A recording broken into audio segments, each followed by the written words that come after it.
start now. What up, punks? What up, Bucks? Welcome back to another episode of the Pop Culture Punks podcast. I'm your host, Phil, and across from me is your boy, Josh. This week, we will be talking about some comments Steven Spielberg made a while ago. I don't even remember when this was. Like a month. It was around like the Oscars. a month ago. Yeah. We've been kind of ruminating on it a little bit, and we have some Giving thoughts. it some time to breathe. But yeah, Steven Spielberg made some comments about Netflix and movies and Oscar contention and all that stuff. So we're going to dive into that a little bit and kind of give our opinions on awards and movies and cinema and all that jazz. Yes, sir. But before that, we have a website, which you probably heard last week, but we're going to keep saying it. We have a website now, popculturepunks.com, where you can check out our merch. You can check out all of our contact information. You can even just submit a form on the contact page. It'll go right to our email and send us ideas, send us questions, send us hate mail, whatever you want. Mm-hmm. Whatever pleases your ears or eyes or your mouth face. Or whatever. Yeah. Ew. Ew, don't do that. Yeah, and then I think we have some videos on there and all that stuff. And and by the time whatever else we decide to do, there will be other stuff on there too. Yeah, and we totally forgot to shout it out on the previous episode, but we'll be posting on social media. There will be 3 videos that will be up by the time you hear this on our YouTube channel. So we will have our very first Pop Culture Rex video, where we talk about Punisher Season 2, Images and Idols by Humble Beast, Detective Pikachu, and Routine Maintenance by Aaron West and the Roaring Twenties. So that'll be our new video format of the Pop Culture Rex, which we used to do at the beginning of the show. And we have our very first 2-part video series of our Punks Plays, which will be kind of like a Let's Play. We're still figuring out what we want to do with it. We're going to try and make it unique to us and unconventional. We might try some like goofy storytelling through game thing.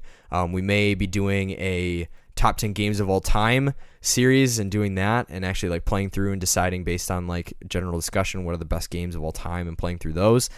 And so you can check those out. Those are on our YouTube channel. And if you go to, I recommend, we haven't gone deep into the YouTube thing, but if you go to playlists, that's probably the best way to consume everything. We have everything organized very neatly into playlists and order of release and all that good stuff. So if you want to watch just the Rex video, there's a Pop Culture Rex Pop Culture Rex playlist. There's a podcast playlist, and there's a Punks Plays playlist. So everything and if you want to stay right up to there date, for you.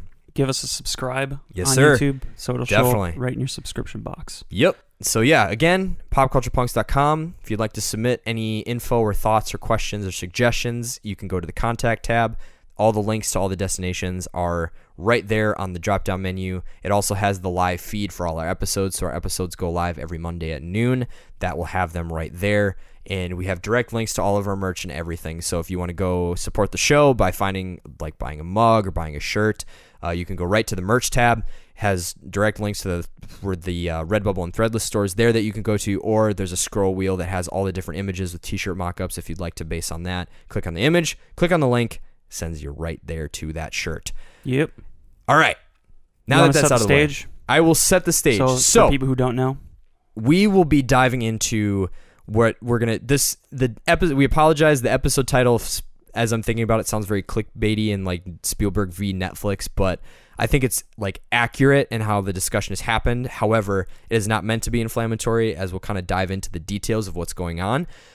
So to kind of set the stage of what this whole discussion is. So I believe that this conversation kind of exploded again around the Oscars. So it's not uncommon for there to be this like streaming is killing everything discussion in general over physical media and digital media and whatever. Yeah. But specifically around the Oscars, you had Roma, which was a Netflix movie, won 3 awards that night, which is a big deal and is really awesome.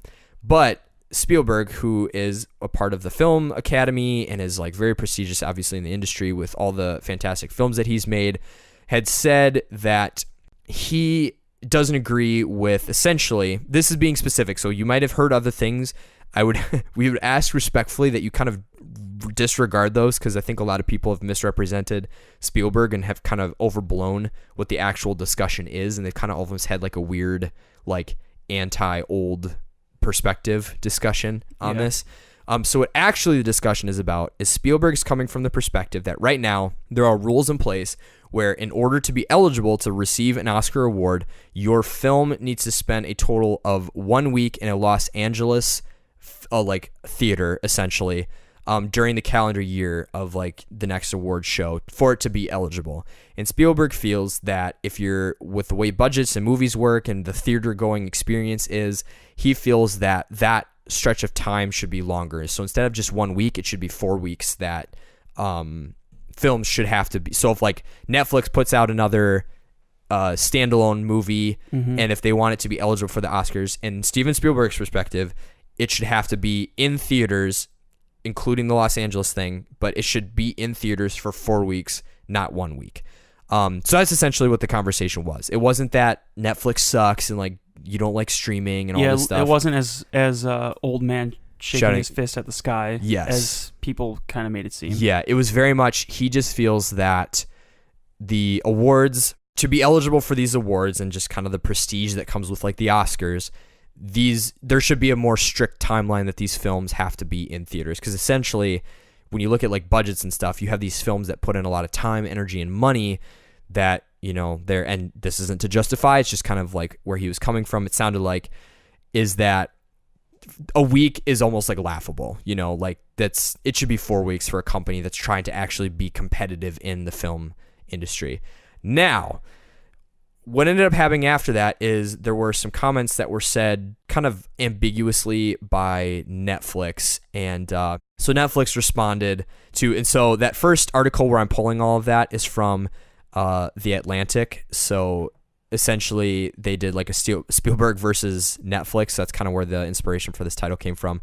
But The Atlantic kind of dives into the details behind all of this. Yeah. So they posted their article March 11th this year. So it's kind of like early spring. Afterwards, and now I'm on GameSpot because I couldn't find a similar article. Oh, this is from March 4th. Okay, whatever. Timeline's weird. Whenever this happened, after Spielberg made his comments about the Oscars, Netflix came out and they said, we love cinema, because people were kind of assuming that Spielberg was anti-streaming. And so then Netflix responded saying like, we love it because he wants people to go to the theaters. And so Netflix was like, well, we love the cinema. And their whole thing was like access for people who can't afford or live in towns without theaters, letting everyone everywhere enjoy releases at the same time, giving filmmakers more ways to share their art. These things are not mutually exclusive. So I think their comments, so those were in like bullet points. So Netflix's tweet, which you can Google, I'm assuming it's still up, is we love cinema. Here are some things we also love. Access for people who can't always afford or live in towns without theaters, letting everyone everywhere enjoy releases at the same time, giving filmmakers more ways to share their art. These things are not mutually exclusive. And so that was Netflix's response. And part 3, and this is the last section, Spielberg then responded to those comments made by Netflix, and his quote, and this is a quote on Deadline.com, recorded by The Times, who had the quote, "I want people to find their entertainment in any form or fashion that suits them," he told The Times.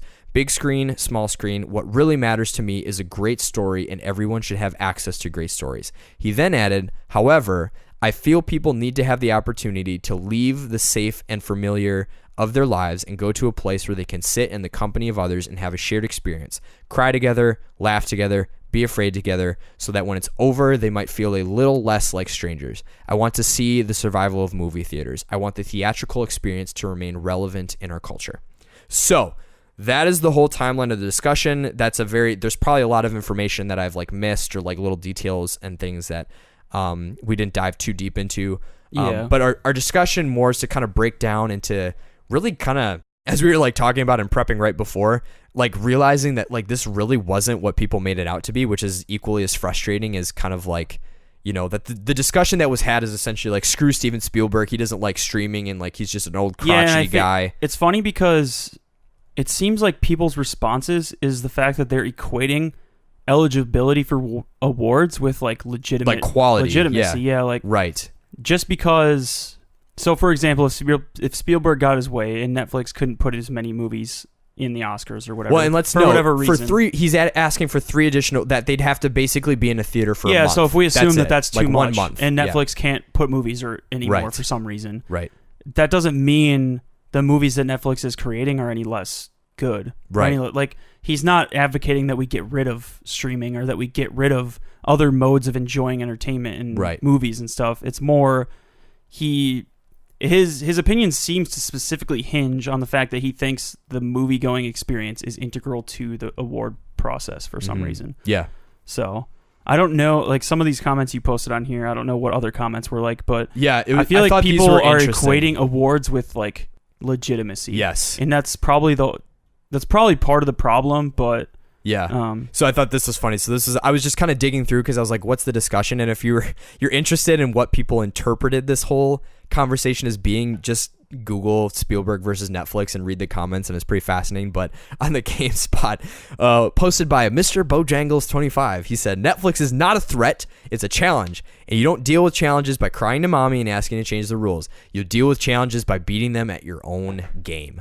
Which, again, I felt like was a misinterpretation of what Spielberg was saying. He wasn't saying that, like, Netflix can't compete. He's just saying that, like, it seems cheap that they're doing the very bare minimum of, like, you know, putting in... And again, this isn't speaking of as if this is my opinion. It's clarifying what Spielberg's opinion actually seemed to be. I think it seems to be the implication of streaming. Like, he's not saying that the movies aren't as good. Right. He's saying that they get to bypass the system that everybody else doesn't get to, in a sense. Like, exactly. His movies have to have a full theatrical release.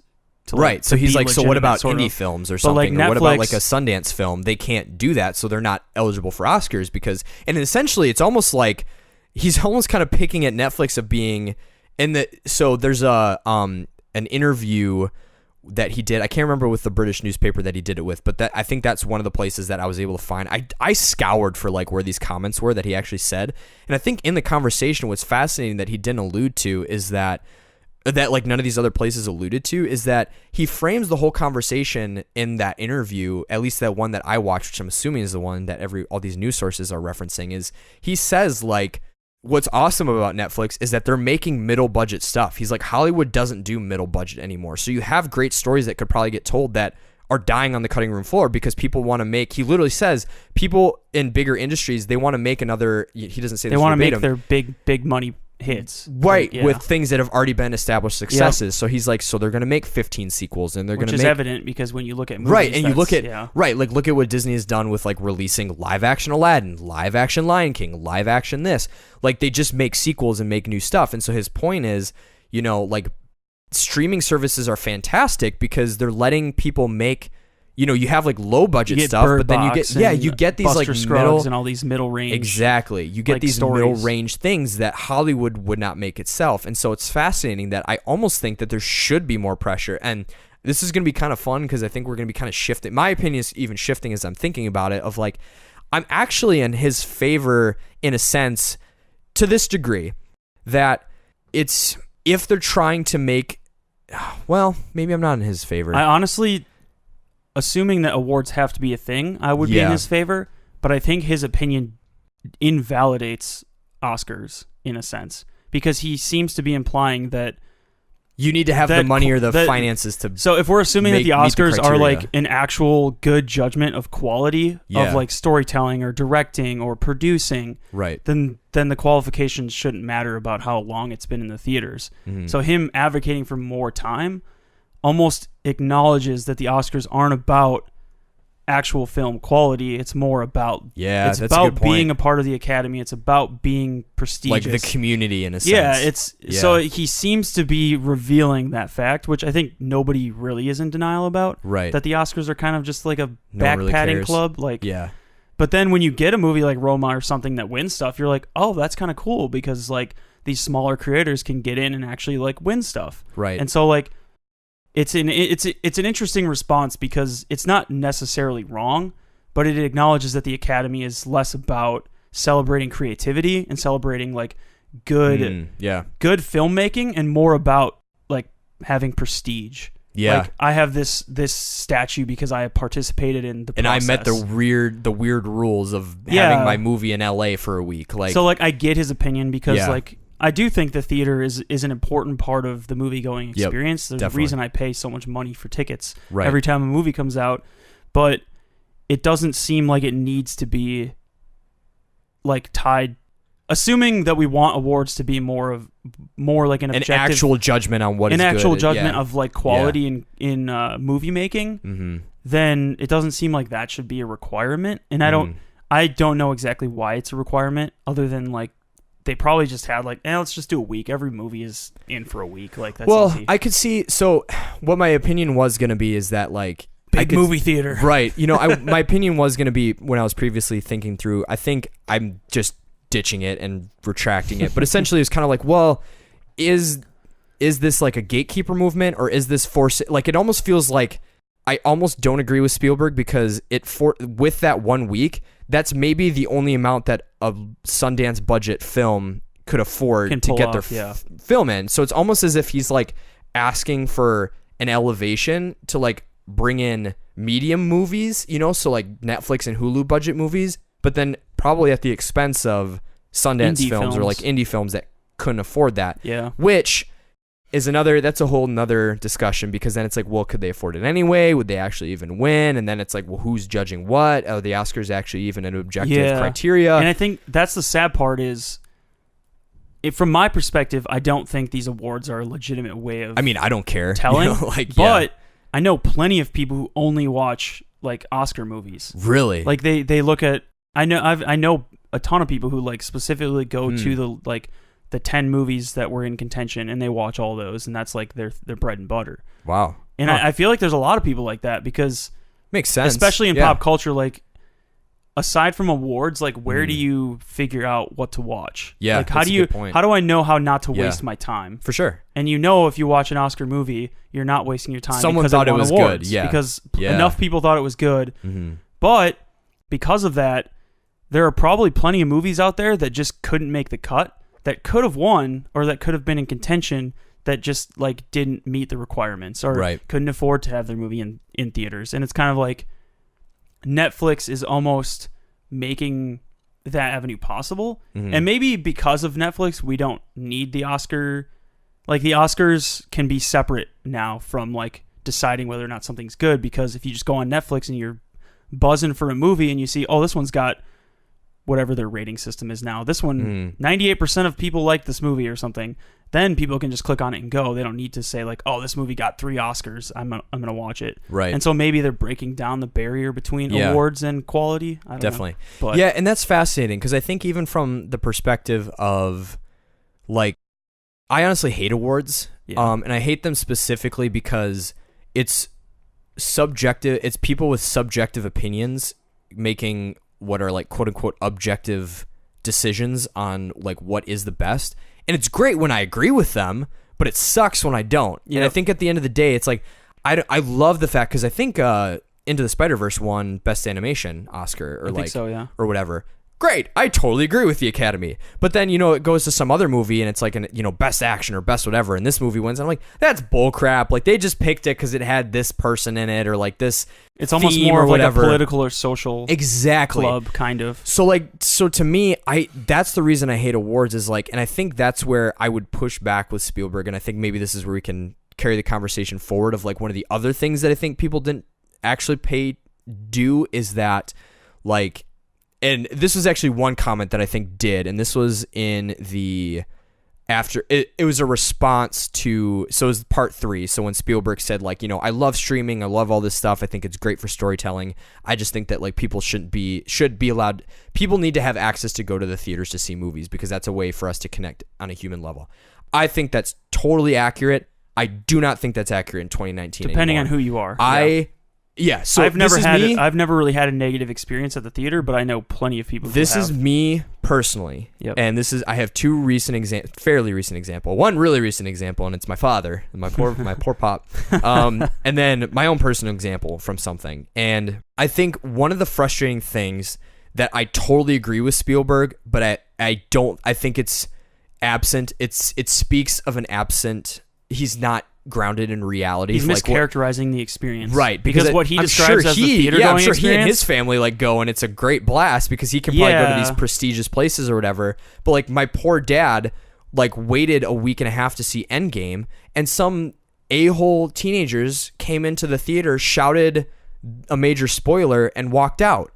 And he was like sitting there and he was like, I didn't like the movie as much because all I could think about is I'm just bitter. Like, I'm bitter that I waited all this time. I dodged all these things. And then some douchebags come into the theater and scream this spoiler. And that was happening all over the world too. And it's frustrating. And it's like, people suck. Like, I don't want to go to the theater. Yeah, like he kind of makes the argument that like the theater going experience is a social experience. Right. The older I've gotten, the less I've seen. Like, do not like it. I go to the theater to watch a movie. I don't go to theater to hang out with other people. Like, right. It's funny because he almost shoots himself in the foot. Like, when he said that, I was like, yeah, but it's more fun if you can invite your friends over to your house and stream a movie, and you can actually have a fun social experience without a bunch of idiot when we teenagers watched Super Mario Bros. Movie. Yeah, like, because like that's we're able more to like fun than laugh going to the at theaters. it. We're pausing it. We're making jokes about it. Like, that's so in a experience. sense, streaming is making that actually more possible. Right. Like, we can have more fun watching movies than going to the theater and having a bunch of teenagers shouting or people texting on their phone when, even though it, like, who does that? Like, why are you texting in the middle of a movie? Right, like, exactly. Well, and that's the thing is, it's like, it's the depths of humanity that I feel like is now, and maybe just when I was younger, I just didn't care because I was maybe one of those people, but there is a level for me where I'm like, I don't like going to the movies as much, and mainly because, like, even in Endgame, it was like, this sound wasn't quite right. Like, I felt like it was really quiet and it was hard to hear. Yeah, we and were in I'm a like, weird theater or something. Yeah, it was like whatever, or one of my other examples I had listed was when us and a bunch of friends went to see Star Wars Episode 7. Like, there's some knobs in the back row who had brought toy lightsabers in, and so like in the middle of fights, like, it's a dark theater, and all of a sudden there's these idiots like turning on these red lightsabers and waving around, and so then you have red lights shaking everywhere, and you're like, and eventually people start yelling, but then they kept doing it, and it's like, this is not the theater is not Steven Spielberg's utopia that he thinks it is, and it maybe is for him, and so I cannot. Well, he probably has his own. Like this person said, he probably has his own private theater. Right, exactly. To, yeah. Right, or he's like, Spielberg ain't going to the public theater. Right, it's like, I'm sure if he came down to like the local Madison theater to see like Ready Player One with us, he'd be like, what is this? But that's one of the things is like, there's part of me that it's like I totally understand the idea of like having it be an emotional social experience, but at the same time, like, I'm watching a movie and I want to hear it and I want to process it and I want to enjoy it, and when people's phones are going off and when people are turning and talking and when people are laughing at stupid things they shouldn't laugh at, and when someone's yelling about like, no, don't kill that guy, and like there's all these things like that ruins it for me. And this is me personally, and there's people who love doing that, and like if that's your thing and you love it, like, great, you probably are right on board with this and with Spielberg's opinion. That's totally fine. But this anonymous comment from the part 3 from the, what was it, Dimensions? Deadline. From the Deadline.com article. This person gave this like very, I'll just read the whole thing because I thought it was fascinating.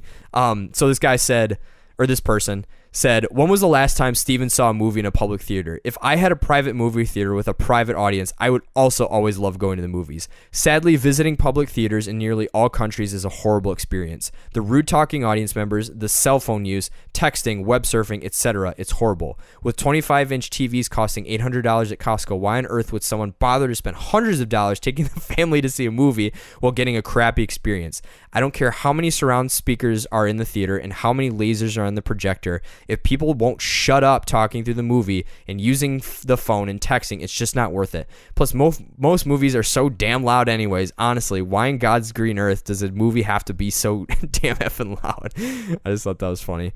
But honestly, I read through that, and the reason I posted that one is because I felt like that was actually pretty accurate to how I feel. Is it's like, it's really hard to justify going to a theater and spending $30 just to get like the movie experience, when if I wait like 3 months, the movie itself costs $25 and we can sit in our living room and make popcorn that costs $2, and like we can do all these things in our own comfort. Versus thinking about it now, it's kind of funny because the only movies that I'll like by default buy tickets for are superhero movies. 100%. And I think it's not because I feel like they need to be watched in the theater. It's more just because like I don't want to be spoiled or anything. Yeah. So like I just need to see it day one in the theater. But like anything else, it takes a lot don't care to get me to like.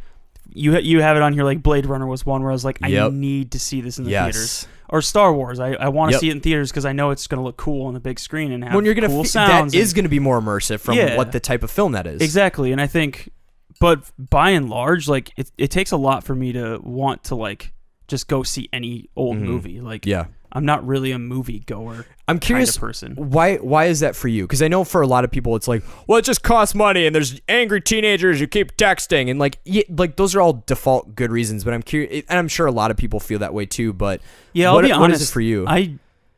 I've never had a negative experience like these people are describing. Sure. But it's kind of just like, to be honest, my personality, I just don't like going out. Yeah. So like, I would rather just stay at home public. and play a video game or watch a different movie or watch a show or something. So like, unless it's a movie I know I'm gonna really like, it's kind of just like, why go out, spend the money, buy the expensive food, and like, I don't know.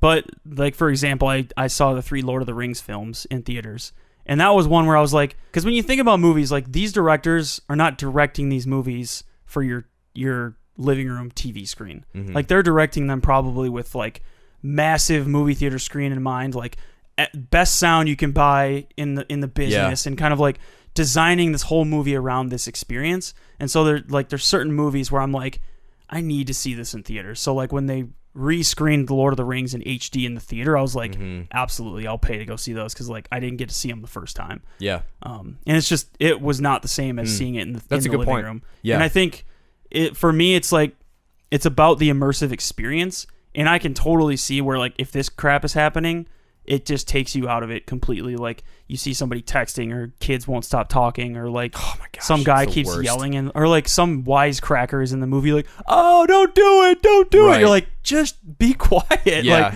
nobody thinks it's funny except the 2 people sitting by you. Like, and I've probably done some dumb crap like that, because you don't realize how loud you are in the theater. But yeah, it's kind of like, it's a hard experience to tailor, because there's just so many people there. And when you think about who watches movies, it's everybody. Everybody goes to the movies. So you get like all of the worst parts of humanity congregating in one theater. And so like, it's kind of just like, unless I really want to see the movie, like, it's a hard experience to spend the money to go to. Yeah.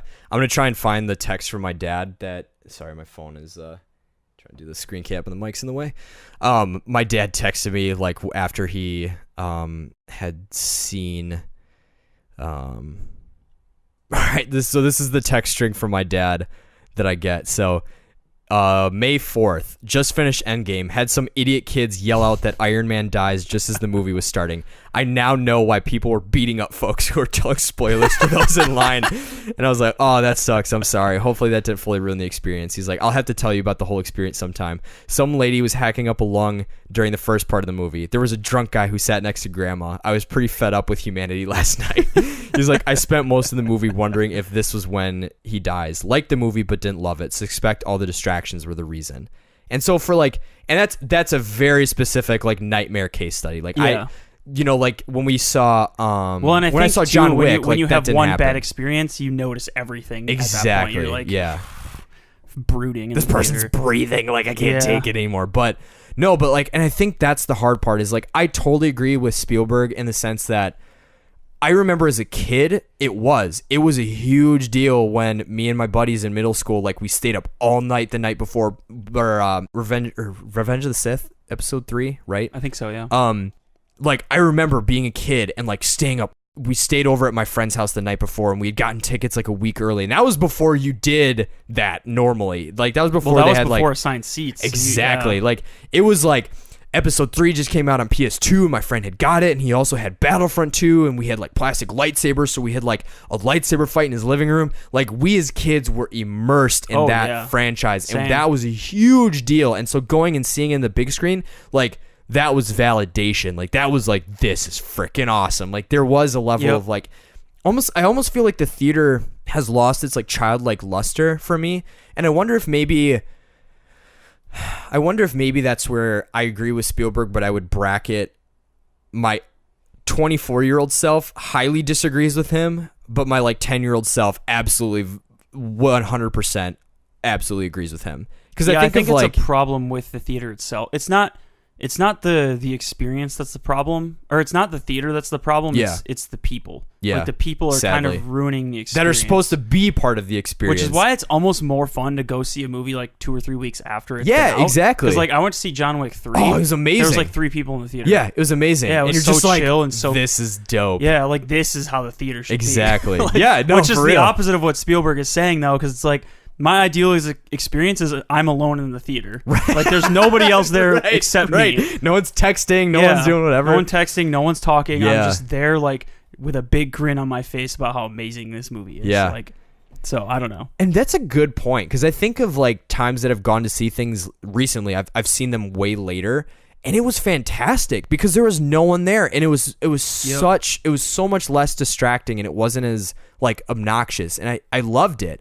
But it's tough because, like I said, I think when I think with the rose-colored nostalgia glasses, I remember going to the movies with my grandparents, and like that being one of my favorite memories, that my grandma and grandpa and my brother and I, like when my parents had to like do work stuff or we were just staying with them for the weekend, like, all right, what movie are we seeing? And that was when we saw Transformers 1. That was when I first saw Spider-Man 2, and like that was what spawned me falling in love with Spider-Man as a character, and like getting obsessed with all that is like seeing Spider-Man 2 in theaters and being a kid and just being like, this is so awesome. Yeah, I remember seeing like going to the Dark Knight with me and a couple friends and my dad and brothers and stuff, going to see the first Dark Knight movie, and we're like because we loved like all of the old Batman movies, but like they didn't have the same sort of like intenseness that the Bale ones had. And I remember watching that first one thinking like, man, Batman is like legit now. Yeah. Basically. Yeah. And we would come home afterwards and like we would come up with all of our own superheroes and like draw, and it was kind of like a part of the experience. Like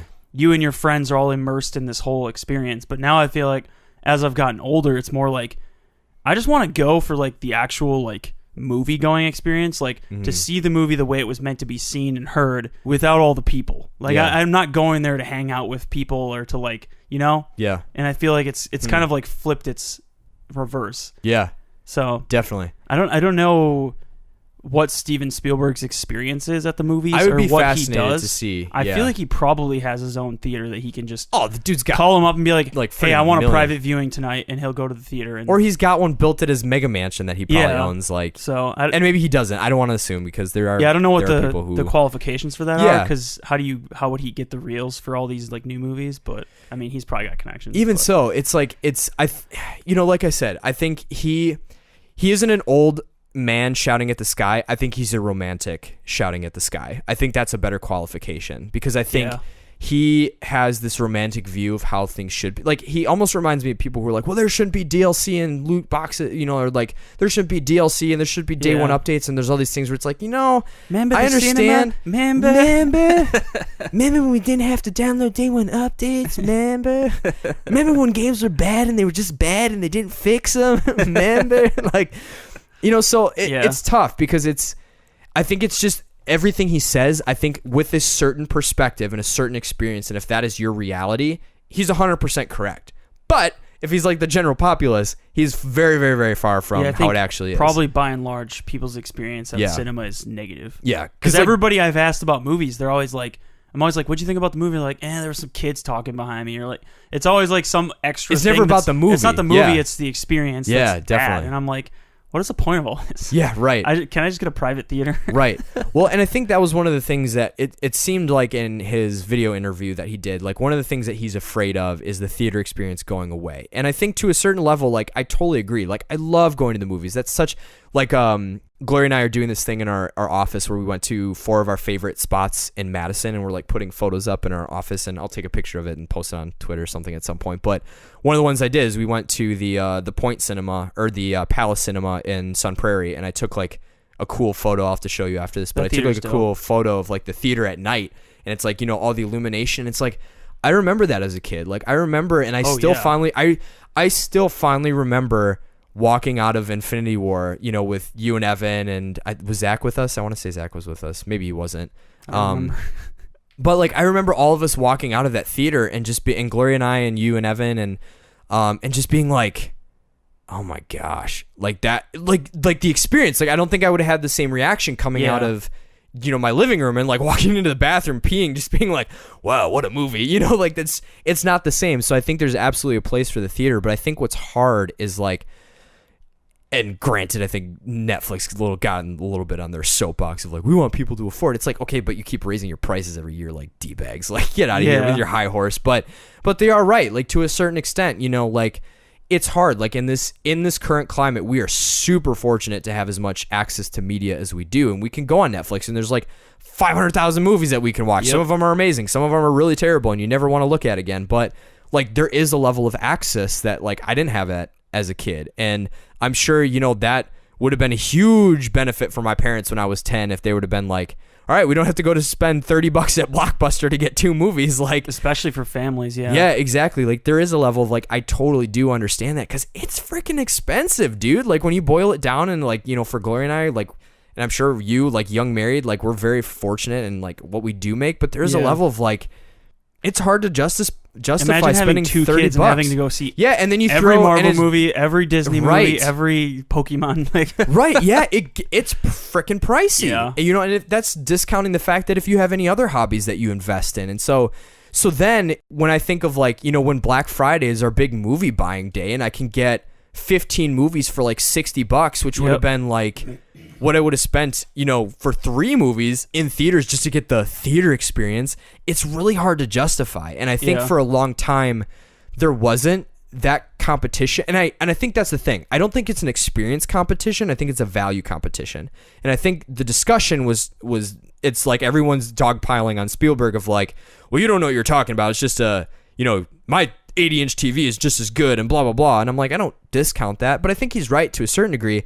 But I think the conversation has missed the fact that for me, and this is just maybe you agree, I don't know, but my personal stake in all of this is I don't really care as much about the experience for certain films on the large scale.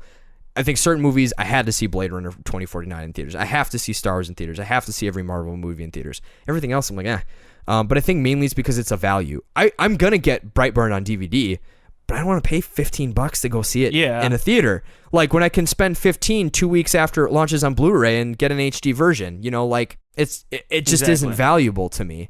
Or like, I use the Black Friday example, or like if I can get the Blu-ray for like $20 when it comes out and get like a cool commemorative steelbook and things, like why am I and I can watch it 50 times after that, like why am I spending and I think it comes back to the idea that, are we letting these awards judge value? Sure. Or are the awards judging something else that we haven't acknowledged, kind of? Sure. And because do you want to dive into that? Like, well, I mean, we don't even need to dive into it. I think this whole discussion is kind of, it's coming down to like what is valuable in movies. Yeah. But I don't think the Oscars needs to decide that. But I think for some reason our culture is letting these awards decide what is and isn't valuable to some extent. You know what I mean? I don't know. It's just because like Spielberg advocating for this thing just doesn't make sense when you're thinking about like, he also acknowledges that any sort of creative medium, like he thinks stories are the most important thing. Which I'm like, right on, dude. Else. Awesome. Yeah, I'm like, okay, that sounds awesome. But for some reason there needs to be, like, for some reason the cinema has to be tied to the experience of the movie. Mm-hmm. But I feel like our movie-going experience already acknowledges that that's not true. Yeah. Because, like you said, most movies I'm not going to go see in theaters. I'm going to buy them on Black Friday or like, you know what I mean? Yeah. So it feels like, I don't know, it just feels like, why are the awards the awards like, why do they matter? They seem to be sense? Dictating our discussion about quality, in a sense, even if we're not intending it to be. Right.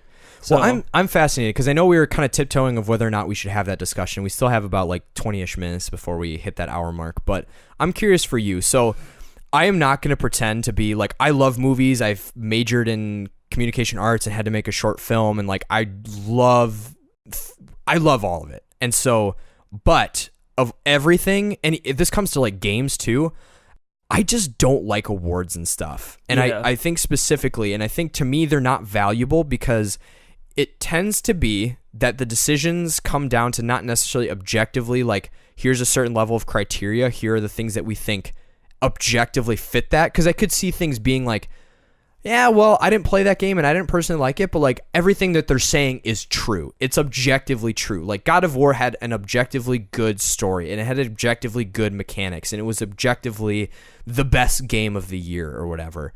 Red Dead, XYZ things. But I feel like, especially in the Oscars, it's a little more prevalent where it feels like, oh, this movie won because it had this certain character, or like it had this certain story. I mean, isn't or it's Oscar like, bait like an actual term? Like it might movies be. are specifically doing things to like bait the Oscars into like picking Essentially, them up, yeah. There's kind like of. a joke, yeah. Yeah. So and you can usually watch a movie, I feel like, and tell. Like, yeah, people are like, they're doing this to make an Oscar. Like people have said, like they're doing this to win an Oscar. Like that's their goal. So like apparently there is some thing other than just like pure quality. Right. Like you said, a character or something. Yeah. Yeah. So, and I wanted to be careful because like I do know that there are people who are huge film and cinema buffs, and it's not to say that like I think the Oscars screw them and I don't care, but I think if that's one of the things you're really passionate about, you know, I think like fine. I think I always just struggle, and it's interesting. I think maybe this is where I have my hang up is like we live in this postmodern society where apparently everyone's living by like there's no objective truth and everyone's their own thing and they're all doing whatever. But then you get into these other spheres and it's like, and then the Oscars, it's like, oh no, this is the best film of the year and this is the best this, and then all of a sudden you get these certain people who get to say what is the best and what isn't. And then you're like, okay, but like, who are you to say? You know, like, but what about this movie that was like clearly, objectively way better, but like it didn't like have this certain story or hit this certain character, and so like it's not eligible or it's not as good. And I think that's where I get frustrated of like, at what point do these movies, and it's all business, like it's all movie. Yeah, you know, I mean like that's the thing that's the frustrating. part I don't like about awards is it's a veneer. It's money. It's like all about money. With the video game awards or with movie awards or with whatever the music awards is. It's I find that people often use those as qualifiers. Like if somebody says, for example, like Drake is a bad musician. Well, the first thing is, his music has been in the top 100 for whatever. Or like somebody says an Oscar movie is bad and it says, well, it won 5 Oscars. And in my mind, like, people use awards as qualifiers for quality, or even like scapegoats for, you know, like in an argument, like, or well, versus like, this. oh, it hasn't won any awards, therefore it's bad. It's bad, yeah, and exactly. I think on some level, for some reason, people think these awards are qualifiers for quality, but in my mind, I don't see them as that. I see them more as like kind of like industry validation in a sense. Sure. Like, it depends on who's deciding who gets the awards, like who votes on the Oscars. I don't think the people get to decide that. Yeah. I think it's like the Academy or whatever, however that works. Or even with the video game awards, I don't even know who's deciding those votes. And it's kind of like whenever somebody wins something that you don't agree with, the awards are bad. But when somebody wins something you do agree with, the awards are good. And in my mind, awards aren't inherently bad. It's just people aren't always honest about what they really are. Right. And I don't think they're indicators of quality, either poor or good, in a sense. Because there's plenty of good movies that haven't gotten any Oscars. Yeah. There's plenty of good actors who haven't gotten any. Like, Leonardo DiCaprio got his first one for Revenant. Or whatever. And it's kind of like, how are there so many outliers out there that we can definitively say that these awards are valuable in any sense other than like the people themselves getting validated. Right. But for the consumers, I'm just like, why do we care? Yeah. Like it's just a bunch of like rich filmmakers like patting themselves on the back about how good it's the same thing with good they made a movie. And in my mind, I'm like, why do I care? Like, I don't know. What is it? It's the Emmy is acting, or what did you say for DiCaprio that he won his first? I always can't get the remember. Golden Globe. I don't know. There's just so many. I think Emmys is TV. I think you're right. But yeah, I think it's tough because it's like, it's not like a contest like with the Olympics where it's like an actual feat in someone objectively beating someone else. It's not like, well, this guy crossed the finish line first, but guy number 10, he's got better shorts on, or like, it's like that's almost what it feels like with some of these creative awards, because you're talking about a creative medium and there's bajillions of people out there. And so I feel like and again, I'm speaking from a lot of ignorance. I will completely acknowledge that. So I'm actually curious, like if people do go online and they want to leave us feedback, like we'd love to hear like what your opinion is on the awards and things like that. Like how do you view them? Because I think I've always struggled with the idea of awards, and maybe it's also like this is some like Freudian, like being a kid. I feel like the millennial generation is always poked at as being the like everybody gets an award generation, and so like for me, like awards are kind of meaningless because it's just people are just chasing a trophy that like doesn't really do anything. You know, it's like, okay, if I make a movie and across the entire internet people say it's the greatest movie ever made, but it never wins an Oscar, like frick if I care. Like, I would rather have people be diehard fans of it and never get this, like, you know, statue than actually, I don't know. Yeah, and I think there's no meaning, like you said. There's no greater meaning. The hard part with awards is everybody who gets one was seeking after that award for a different reason. Yeah. In some senses. Mm-hmm. Some people do it because they legitimately, like, created the best movie they possibly could make, and they were actually rewarded for their efforts. Exactly. Some people are doing it because they want recognition. Some people are doing it because they want validation. Some people, it's kind of like there's a whole swath of people, and you can't really judge. It's hard to judge who's actually doing what.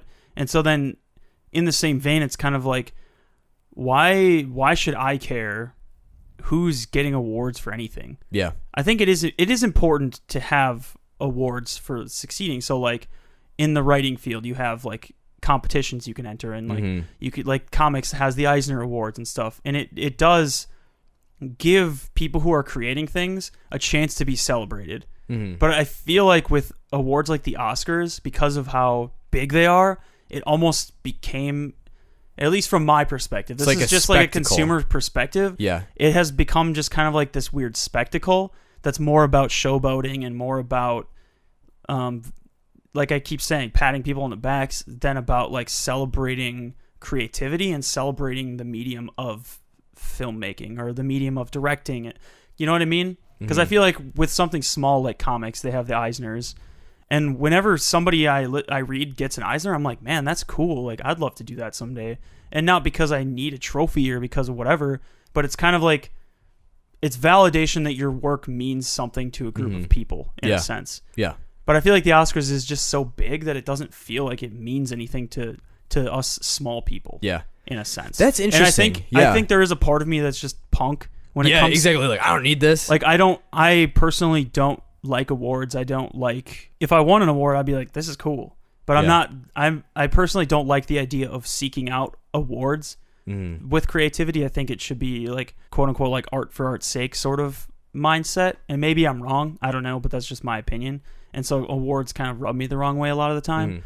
But then I watch video game awards and I see Cory Barlog get up on stage and accept the award for God of War. And I'm like, man, he really deserves that, because I watch the documentaries and stuff about how much work they put into revitalizing this genre. And so maybe I'm just not into movies as much, where I can actually appreciate what is going on. Exactly. So I could be wrong, but I probably am wrong. And I think that's why I wanted to put out the qualifier. I think of, like, I think specifically of, like, movies, and it's hard because from our perspective, yeah, I'm sure, like, if all the movies if Marvel was winning every film award, would be like, dude, we're watching the Oscars this year, it's awesome. But, like, they're not, and I don't think that's a bad thing. Like, I don't think they are Oscar caliber movies to a certain extent. I think there's a lot of people doing really deep storytelling that they deserve the awards. And I also don't keep up with film stuff enough in the actual industry to be like, oh, this is, like, why it's so significant that this movie won an Oscar, like, why these things. I think it's huge when you see something like Roma that wins, because it's like, that's awesome. Like, Netflix, and I thought it was produced, it's like primarily it's based in Mexico. I thought the movie, like, you know, it's like a diverse film, and so it's like, this is a low budget streaming platform film that just won 3 Oscars. Like, that's incredible. But then you have all the other stuff that wins, and you're kind of like, but why? Like, I don't really care. Yeah, and I think it's almost like it's weird. Like, it almost, and again, I'm not saying that this is right or wrong. I think this is my perspective. How much it means, it feels so dependent on what the film is. And like you said with, like, God of War, if Call of Duty would have won, I'd have been like, screw you. Yeah, like, it's rigged. Yeah, exactly. But then, like, when God of War wins, it's like, we know the story. We know how much they changed, how much they put their whole team and everything on the chopping block of, like, we're changing everything about God of War and Kratos. Like, this could backfire bad. And it didn't. And it's awesome. And it deserves to be celebrated because it was risky. And then if Call of Duty wins or Battlefield wins, you're like, are you freaking kidding me? Like, enough with this. You know, and I'm sure that that's the exact same thing in the film industry, and we just don't understand or know from that perspective. You know, like, again, maybe objectively, like Roma, everyone's like, that's awesome. Like, this film deserved to win and whatever. I think it comes back to trying to get back to, like, the Steven Spielberg Netflix thing. It's less about wanting to get rid of awards and more about transparency and, like, what awards actually mean, in a sense, because I feel like as consumers, we use awards a plethora of different ways. Like we use it to validate our opinions about things. Like, oh, I only play games that are on the top 10 like Game of the Year awards because I want to feel good about my decisions or something. Or like, I have good taste. You have to like this game. Like, how can you not like God of It's War? a It was top number 10. 1 Game of the Year awards. Like, are you stupid? Yeah. And like, it's kind of like how we use awards almost is the problem. And I think Spielberg isn't even like we said before, like his whole contention isn't necessarily about he's almost acknowledging the awards aren't about creativity. They're more about the experience, like the cinema and the production experience that is kind of tied up. And the reason you deserve this award is because you've participated in the experience. And if that's what it is, I'm fine with that. I don't think that has to be a bad thing, but it seems like it's ambiguous what is the real intention of these awards. Right. And that's where I'm just like, why even have them if you're going to make it weird and ambiguous and like, I don't know. Right. And it's going to be about things that don't seem to matter. That's just kind of like, yeah. No, definitely. But I don't think Spielberg is the old man shouting at the sky. Not at all. Not at all. And I think I do see his point, but I think he's wrong to say that the cinema is an experience that everybody should experience, because I think there is plenty of like poor people who can't afford to go to the movies. Especially with how much it costs. And it's like that is an objective fact. Like it is not, if every movie ticket was $7, I'd go every day. Like you could go every day. Like because it is something where it's like all of a sudden the value is different. But for Gloria and I to go see a movie at, like an evening time, I mean, the Ultra screen is like $16 now. Right. So it's pushing like $30-something. And then it doesn't help for us that we're also comic fans and we're game fans. And so then when I'm like, well, we could go see the movie for this, or we could go spend $30 and get like 2 films that, replayed. We could get like 5 movies at Retro Replayed, or we could go get some movies on sale at Best Buy, or I could buy like 4 comic books on InStock, or I could buy a bunch of indie games. Like the amount of value that we're getting for what we're paying for that experience just isn't worth it anymore. So maybe he's not as in tune with like the common experience anymore, and it's kind of, his opinion is kind of sullied by that maybe. Yeah, and I think, do you want to just kind of close it out? I feel like I don't really have any other thoughts. I just feel like there's 2 sides of the argument that are happening, and neither of them is hearing what they're saying. Yeah. Because he says one thing, and people are like, what? Blah, blah, blah. And then he's just kind of like, no, I mean, like, I think access to great stories is important and all this stuff, but it's about who can be submitted for awards. And it's kind of like 2 different worlds, like the consumers versus the creators. And like elite creators. Like we're not talking about like YouTubers or something. We're talking about like the Academy. Like these So people. It's kind of like 2 different experiences wanting different things. And I think, in a sense, I think streaming is taking over. And I don't think there's anything anybody can do about it. Yeah. But it's kind of at a crossroads of, there's just going to be a ton of streaming platforms, and like everybody's trying to make movies now. Like my mom even told me like Spectrum is starting to produce like movies and TV. So it's kind of like, we're going to get an influx of terrible movies and terrible TV shows. And for some people, it is important that there's awards that tell them, these are the 10 movies you should spend your 20 hours watching this year. If that's all you have, then these are the movies that you should watch. Right. And that's all they watch. Yeah. But for other people, they just want to sit down on a Friday night and watch a movie, so they just, boom, Netflix. There's hundreds of movies. Even if it sucks, it's something to watch. So I think streaming is here to stay, but I also don't think Spielberg is against that. No, not at all. I think he just wants to preserve both experiences. So and I see where he's coming from. Yeah, I'm gonna put that in. Everyone will see it in the title, but I think the discussion is not Spielberg versus Netflix. I think it's Spielberg versus the theater reality. Versus streaming. I think it's really Netflix versus Spielberg versus Netflix, i.e. film romanticism versus reality. Like, I think that's what this discussion really is, because in all the things that I've dug into and all the research I did, which is like maybe an hour, so like whatever, people are gonna feel any which way about that, but I genuinely feel like he's honest. Like, he's being honest about, I care about stories and I want people to experience good stories. I think he just is from a certain perspective, and that perspective is about making amazing movies that win awards.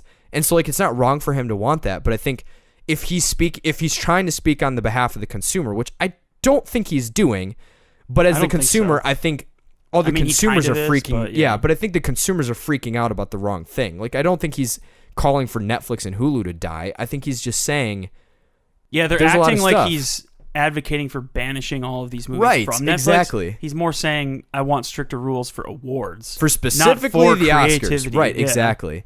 You know, and who's to say? Who's to say that because Spectrum starts funneling money, like we don't, like other creators who aren't as well known don't get amazing things made. I mean, honestly, as I'm seeing more of this stuff pop up, it's giving me more hope that like maybe I do get in. You just get in with that first little one. Like you get your little sucky thing in at Spectrum. And then Netflix comes calling the next day. And then Hollywood's at your door. Like there's more avenues to make amazing stuff. Whereas I feel like before Hollywood was such a gatekept thing where it's like you have to be in LA, you have to be in these things, you have to do these crazy things to break in and do all this stuff. Whereas now that's not the case. I think for better and for worse. I think for better, you are getting amazing things that never would have been made before because people are willing. Even he states Netflix and Hulu are able, all these streaming services are able to make lower budget stuff that Hollywood is not going to risk itself on. But now they are, and these things are turning out amazing, and that's awesome, and they should do that.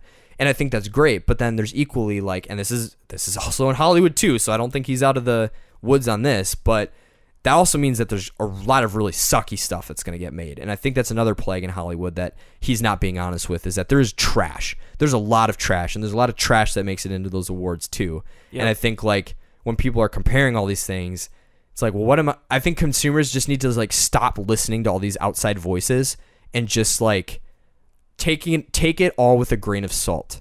And stop freaking out on Twitter. For crying out loud. Stop it. Just that's stop. Good, that's just good advice. That's just good life general. advice. On any social media platform, Twitter's not stop a good place to make complaining. arguments with people. It's not. And you all sound stupid and snide when in your like one-liner, like, well, you know, Spielberg and his millions, blah, blah, blah. It's like, yeah, because he's a great filmmaker. He deserves like, it, yeah. He deserves it. You know, like, who are you? Like, you know, but what equally, have you done? yeah, exactly. But equally, like, you have a point. You just sound like an ass. Like, you know, sorry, I don't swear, but you know, like, there's a level of like this whole conversation. I feel like, and this has actually been fun. Is like the whole conversation. I feel like has not been about what actually was said by anybody. Like, it wasn't an accurate discussion. It was about what people wanted to hear, and the actual discussion was more about very specific, particular things in the midst of like, you know, I don't know. So anyway. That's all I got. All good? That's all, folks. Oh, boy. Well, that was a ranty filled. Hopefully there's some positive vibes in there. Maybe the positive vibe was like making it balanced. I don't know. Yeah. I feel like that's... Sometimes that's all you can do. Sometimes that's all you can do. But thanks for tuning in. This has been Spielberg versus Netflix, the romantic versus the realist. We will be back the week after this for an E3 2019 recap. I'm so excited counting down the days for E3. It's going to be awesome. Just a couple weeks. Favorite time of year, baby. Yeah, buddy. If you'd like to check out any of our stuff or send any of your friends to our content, be sure to send them to popculturepunks.com. We have a live feed right at the top of the homepage that has all of our most recent episodes. There's a destination button that has links to each of the platforms that you can check out our stuff on. There's a writing tab that Phil and I may be putting up some of our own works in the near future. We're potentially talking about the fall, having like 1 or 2 short stories that we write out there, because we always talk about stories and we're kind of wanting to get feedback and stretch our craft. And so you can check those out there later in the summer. Videos, link to YouTube, merch, link to shirts and all that good stuff to help support the show, and a link to contact to send any ideas, thoughts, questions, what have you. Feel free to unload any criticisms or celebrations or other things that you would like to discuss with us there. And that's it. This has been the Pop Culture Punks podcast. Thanks for tuning in, and we will catch you on the next one. But until then, we bid you a fond cowabunga. Booyah.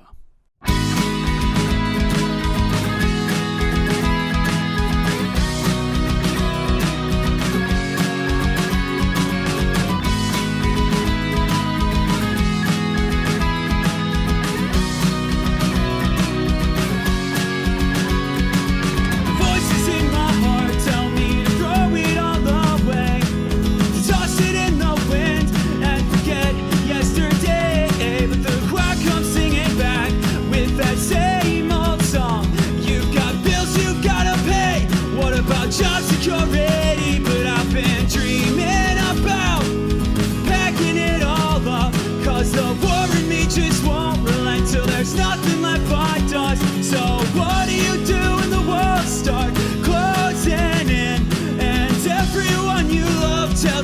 it's all just in your